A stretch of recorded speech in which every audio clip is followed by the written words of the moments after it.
So I'm delighted to be joined by my dear friends and colleagues, Claire, Paul and Boaz, to talk about chemistry sessions. So all three of you have worked extensively as internal coaches and also as external coaches. So I know you bring a wealth of experience to this conversation. And of course, you're all very experienced executive coaches.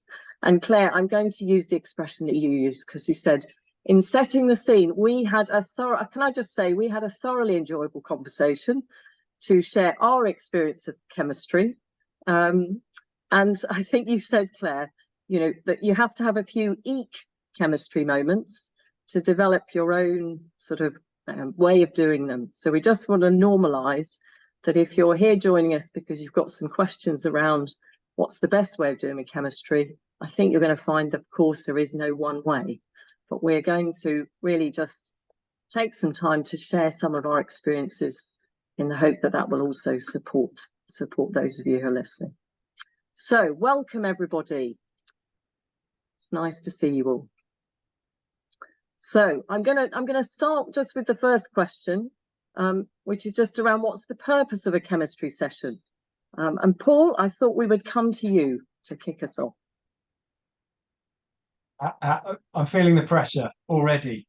Thank you, Liz. So I would say the primary purpose of a chemistry session when I'm approaching it is it's a chance for me and the other person, big picture, to work out whether we'll work well together. That's it. And then in my mind, I kind of break it down into two parts. So the first part is a relational bit. So do I get a sense that the chemistry feels right? I wish I could be slightly more scientific than that, but for me, it's that felt sense of, do you know what? I kind of, this feels right and good and will be great. So as well as the relational aspect, the other bit for me is there a purpose that I am clear about and that the other person is clear about for the work we do together? So purpose could be a really specific goal, and before they arrive, they're really clear on that. The other aspect is they kind of have an idea, and part of the conversation can be to eke that out. So that's it for me. But at its core, it's that sense of, is this going to be helpful or work? Well, so I suppose I'm hearing two things, Paul, sort of connection, that connecting with someone, and does that feel like a good connection? And then purpose, what's the purpose of the work? And I suppose the other bit I'm hearing is sometimes it's very clearly defined, and other times it may become more defined during the session. And at times, from my experience, it can also stay quite emergent. Yeah, so lovely. Thank you. Claire, how about for you? What's the purpose of a chemistry session for you? Well, it's very similar to Paul. I hold them as, it's just us getting to know each other to see whether we potentially could work together. But I think the thing I love most about chemistry sessions, weirdly, is I from a coaching perspective, I think it helps the coachee into an adult choice position, because you're coming into the session, you're both saying, will we work well together? You've both got choice in that. But also it's often the first time they have to make a choice about who they work with. And that puts them in the driving seat. And that's all sits in the whole realm of coaching is about choice. It's about awareness. It's around raising responsibility. And it's the kind of the first engagement they have is having to choose their coach. So for me, it's enabling them to make a choice and us to make a choice. But also I do think in reality, and you touched on this, Liz, there's ambiguity around chemistry sessions. You'll have some people coming to them who literally have never had coaching before, have no idea what coaching is. Someone said, I think you should meet a couple of coaches, off they go. And, the first thing, they might have no concepts. So I think partly chemistry sessions can be about education around what is coaching, what could it be used for, and also in comparison to some of these other forms. And again, as a coach, you can help guide somebody, because it might be that not just you're not the right person for them, for example, it could be coaching isn't the right thing for them. Hopefully that builds a bit on what Paul's been saying.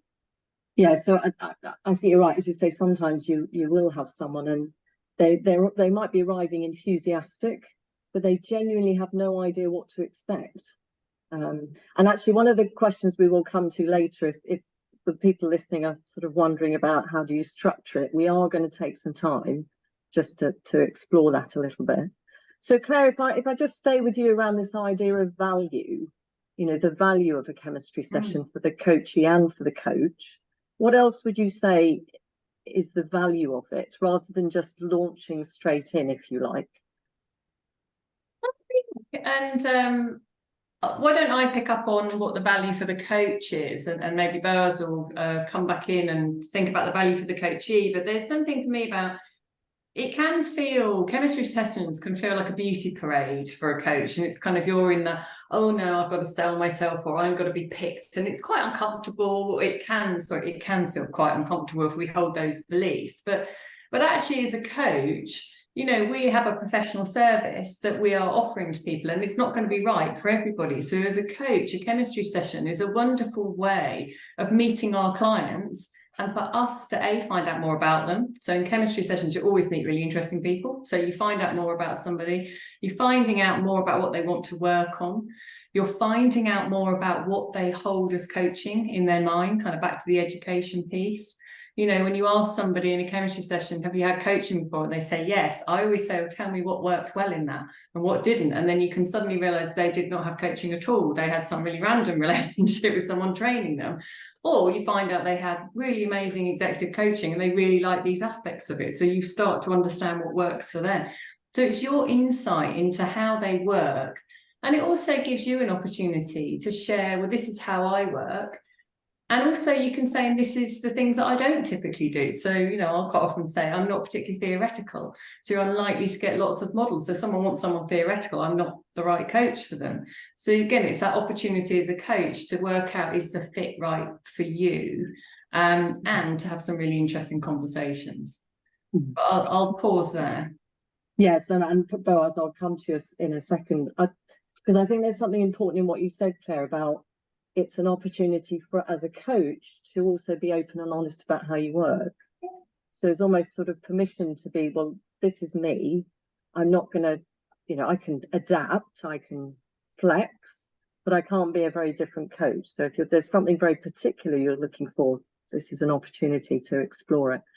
I will come back to just the question of, because we've all had experiences, I know, of when we haven't been chosen, of how we then deal with that.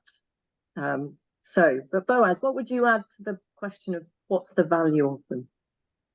A couple of things. I think for me, if I think about the value to the coach and therefore to the coaching process, to Claire's point before about that being our first contact, often we work with people around leadership, we work with people around kind of impact, and there's an opportunity to really get data about how do they present themselves right from the get-go.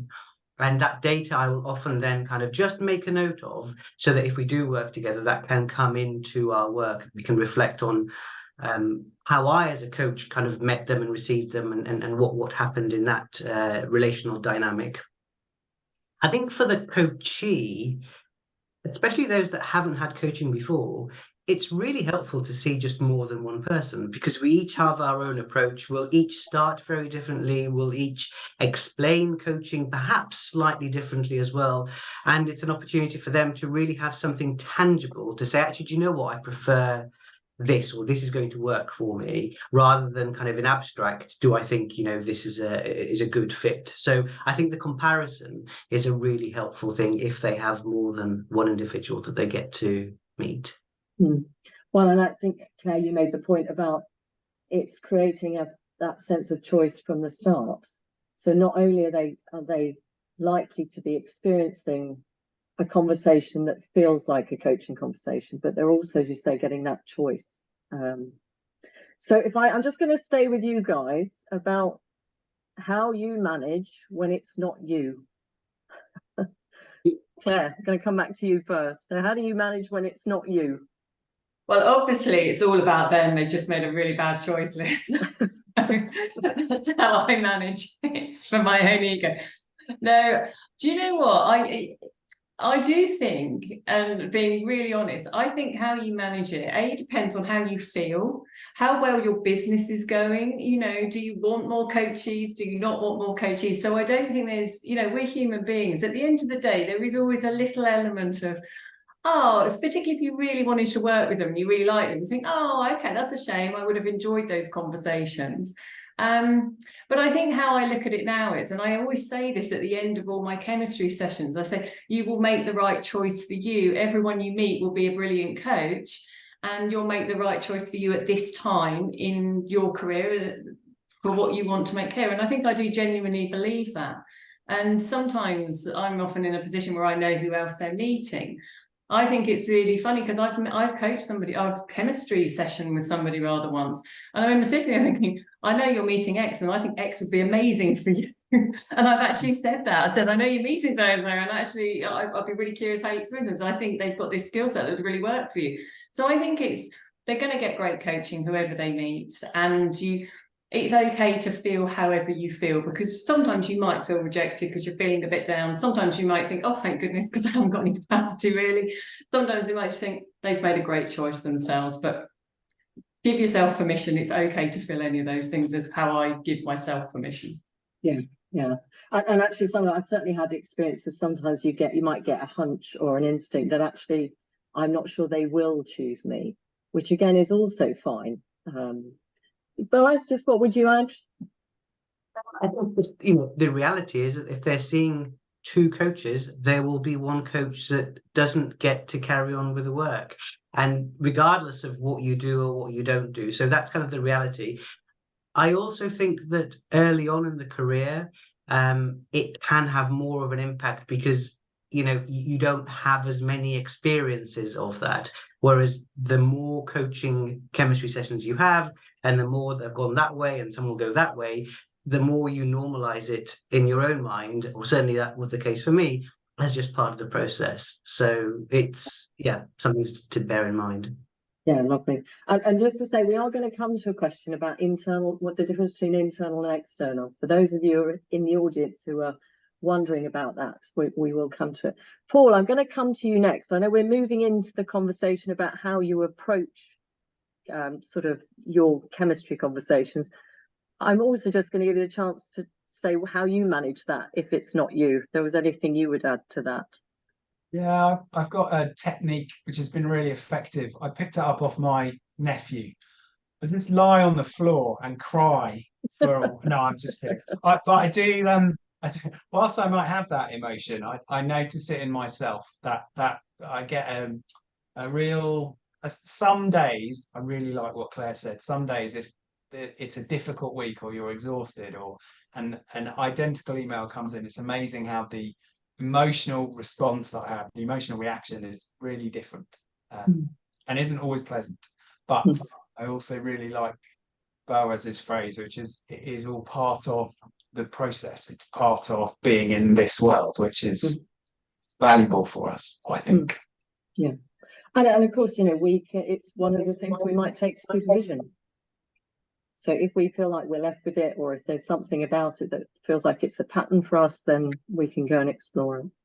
So Paul, I'm going to move into the conversation. How do you approach your chemistry conversations? So what would you say? So for me, I like to I try and make sure I take some time beforehand to make sure I'm really present. And then I hold in my head, I don't just want to tell someone how I am to work with. I want to show them what it feels like to be in conversation with me. And I've learned I can't do that if I arrive with right, I need these 5 things and we're going to go in this order. So that's how I prep for it. It's a mindset, being really present. I do have a rough agenda. So I normally share, this is how I'm going to, this is my intent for this conversation. It's a little bit about you hearing from me. I'd love to hear from you in your own words, what brings you here, and then a little bit about, so what might be a great topic or topics that we can work through that really have value for you. Yeah. And again, I'm hearing there's a structure in your head, but there's also a bit of an emergence and a bit of choice for the coachee as to how they navigate through it as well. Yes. Yeah. I think that the structure helps me because I like to go in not thinking I just have no idea where this is going to go. And also, Claire, I hope you don't mind, I'm going to borrow one of your expressions because I've always really liked it, which is, you can give someone a handhold particularly if they're completely new. So if they've never worked with a coach before, there's something really nice about that. Here's a rough structure for us to work through, but equally, if there's something else more or different that you wanted to talk through, we can talk through that. Yeah, lovely. And Boaz, coming to you. So how is yours? Similar, different to that? Yeah, I think quite similar. I think it's probably fair to say that no two chemistry sessions are the same. Although I also have kind of, I guess, a framework that I work through, and there are four key themes, if you like, or four key areas. So the first is around connection, and I might sort of invite the other person to just explain a bit about them and kind of what got us to meet in the first place. A little piece about the work in terms of what would good look like and what is it they're looking to achieve through coaching. We might also talk about what they want from me as a coach in that. And then there's a piece about logistics, which is kind of where do we meet? How often do we meet? How do we space them out? The sessions, will there be work to do between sessions? So anything that's more kind of logistical in nature. And then I think it's important to have some kind of ending where, you know, realistically, you may not be working with that individual again, or you might be. So there's something for me about giving them an opportunity to ask questions. And those are the things that they need to know in order to be able to decide whether you are the right coach for them. But also something for them to kind of think about or ponder, because I find that even the chemistry sessions, just having a chemistry session, often helps individual just kind of sharpen up what it is they're working towards. So I'd like to think, and to Paul's point, that in the chemistry sessions they experience how we work as coaches, and they've taken something to be kind of thinking about, regardless of whether we do or don't work together. I think there's also an important piece around, you know, it's a choice on our side too as coaches, and a choice as to whether we do or don't feel we're the right match for them. And so I think it's important for us as coaches to have our kind of phrase or kind of elegant way of saying to someone if we don't believe that we are the right coach for them. And for me, that might be suggesting and linking them in with someone else, but whatever it is that feels authentic to you. Yeah, lovely. Thank you. So a couple of questions coming into the chat panel, because I can see one around 60 minutes. So I'm curious about that. And Kim, thank you. It sounds a bit like contract, you know, elements of contracting. And I would say for me, it definitely does have elements of contracting. But just in terms of timing, so Paul, and there may not be any one particular, but roughly how long would a good chemistry session be? So Valerie's asked, is it 30 minutes, 60 minutes, and how do you do it all without feeling rushed? Which I really appreciate that, because I used to feel that. I will often ask, it takes roughly 45 minutes for a conversation. So I'll try and prime someone up front. I like to put 50 minutes in, and then typically the person I'm working with is going to block out an hour. And I say I do that deliberately because it takes about this amount of time, and I'm going to give you some time to do to some reflection time afterwards if you'd like to. So it feels like I'm giving them 10 minutes already. And that has come from experience. But sometimes if I'm working with someone and say, look, I've got 25 minutes at such and such, I'll say, I hear that, I'll work with that. But I then own the process. I might need to need to explain the way I work more succinctly. And I might need to lean in if someone said, look, I've only got 25 minutes, and then spends 20 minutes talking. So I might need to lean in a little bit more to make it feel spacious, even though it might not be as spacious. I hope that's helpful. Yeah, thank you. Boaz, for you, what's a good time? So Valerie's question is 30 or 60. I tend to go 45. That tends to be my average. But again, if I get a brief and I feel actually I want more time with this individual just to understand, I might have sort of 60 minutes, but that's quite unusual. Likewise, I might have 30 if that's what the diary allows, but 45 seems to be a sweet spot. And Claire, you're nodding. Is that similar for you? Yeah. So, and actually interesting for me, 45 is the sort of sweet spot. But I really hear it depends, Boaz, because I had a chemistry recently, which the potential coach's line manager also wanted to join. So I thought, right, well, we'll have an hour because clearly there's a bit more to explore. So yeah, 45 seems to be a sweet spot. And of course, we can flex accordingly. Just one other thing, and this is sort of for Paul and Claire, because Boaz, you've talked about this sort of having ways to either say it's not me. But Paul, you've also talked about endings, well, actually, Boaz, you said about this, we may not see them again. So what's a good ending? Paul, for you, what's your elegant way of ending? Well, Claire touched on this earlier, but I love ending it with, I really believe in the value of coaching. And part of that is you feeling you're making a conscious choice to step into this, to do some work in this space. My hope is that you choose the person so that you get the most value from these conversations, whoever that is. And depending on whoever that is, we'll speak again soon. I look forward to that. And if not, then I'm going to wish you really well. Yeah, lovely. And again, it just often it comes from practice, doesn't it? We might have a few clunky endings to start with, and then it's just finding an ending that feels okay for you. Maybe I'll also voice, there are certain people who have never worked with a coach before who I don't know where this comes from, but I get a sense of if you use a phrase like step into this space or have a conversation, they automatically don't relate to that or find it wishy-washy. Therefore, I might change that language depending on the person I'm working with. It's a felt sense of, I think they'll prefer this language. Yeah, thank you. So, Claire, I'm going to come to you with the next question about similarities, differences to working internally. But in picking it up, if there's anything you want to add about how you do your own chemistry sessions. Well, I think just adding on to how the process around chemistry sessions, I think I'm very similar to Paul and Boaz, and I would have a framework in my mind that I refer to. And when I say in my mind, it's in my mind now, it is written down as well, so that I have it for me to refer to it.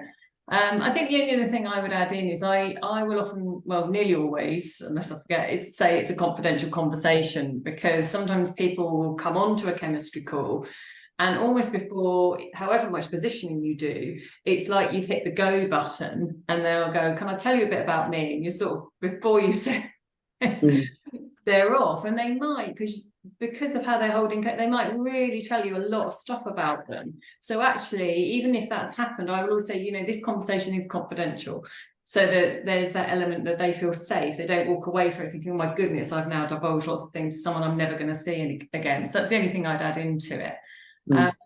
So what's the question? It's about internal coaching and external coaching. Yeah, what are the similarities or differences?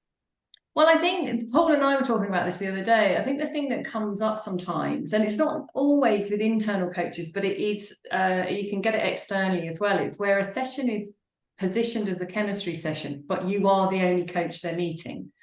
And that can often be in an internal context. So actually, they're not offered two coaches, they're offered one, where the three of us used to work, we used to do that.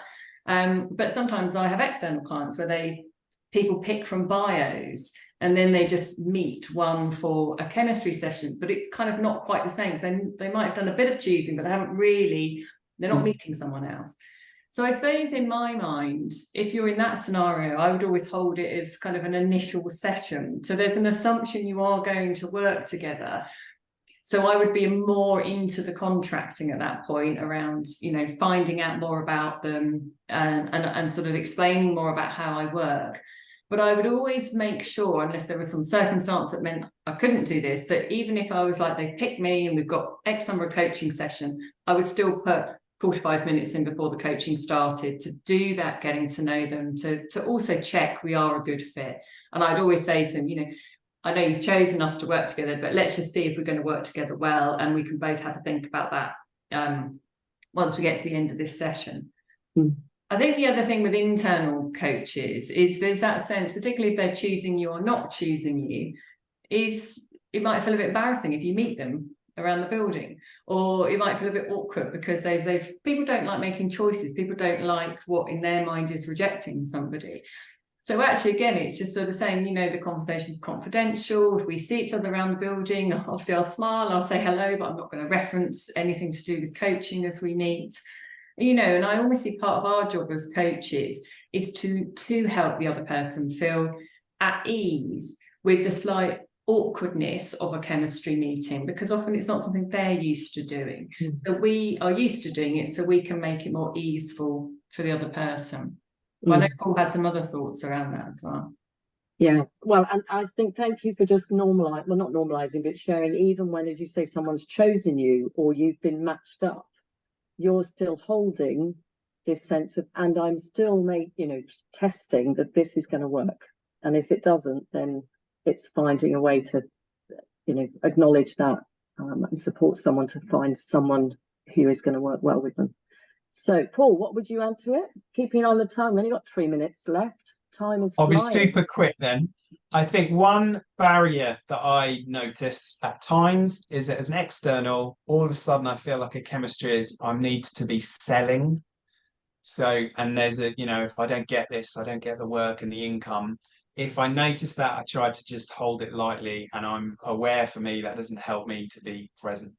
So I'm aware that pops up internally. An equivalent is when you're meeting someone internally, you think, crikey, they're very senior, and or if they have really good thought and experience of coaching, it benefits us all as a team. Whereas if they really don't like it, what are they going to go and say? And the rest of the organization are about me. Again, two barriers. Same process for me, which is if I noticed it, hold it lightly because it doesn't help me to be present. But I've noticed those a lot. Yeah, thank you.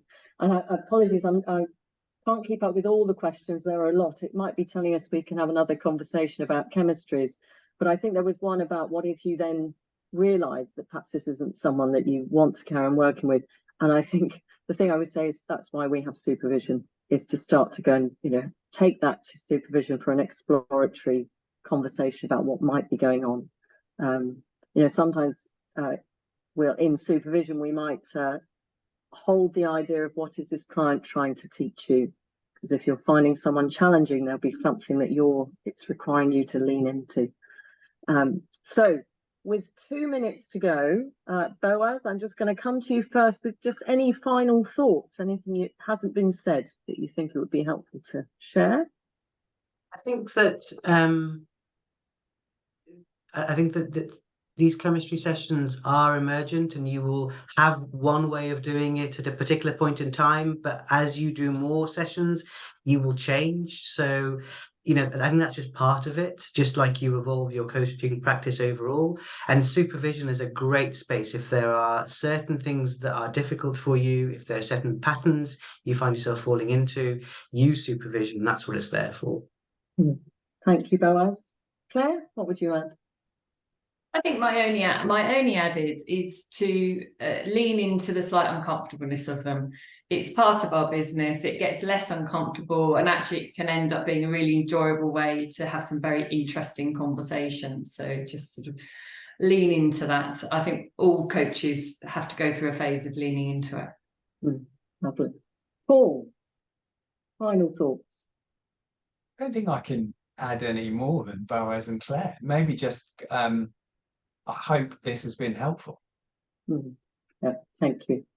So, and similarly, I've learned to put 50 minutes in, because then someone will block out an hour. Such a simple thing. I think I might have to borrow that. So thank you. So thank you all for joining us. I hope you have found it helpful. We've certainly enjoyed the conversation, both this conversation, but also the conversation leading up to it. So go well, everybody, and it may be that we do something similar to pick up the conversation. But thanks, everyone. And thank you to Paul, Claire and Boaz for joining me today. Thank you.